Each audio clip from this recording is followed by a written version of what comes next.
I did use the litter box, but then I ran when I got out, and a tiny poop flied out of my butt. It was a surprise poop, I'm sorry. So of all the positions to sleep in, you pick this one. Because apparently, your nose just has to be that close to somebody else's butt to sleep. You have a bunch of babies. You have little babies everywhere.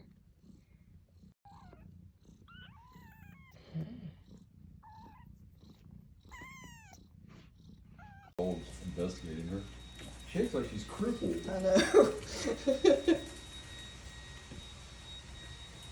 Hey, Mama. You're okay. Hey, Olivia. You're trying to tell me there's people that can look at a face like that and still not like cats? What kind of psychopathic, narcissistic red flag hat? I've got skills, I'm like a lion, and I'm losing control, 'cause my power is very frightening. It'll leave you running.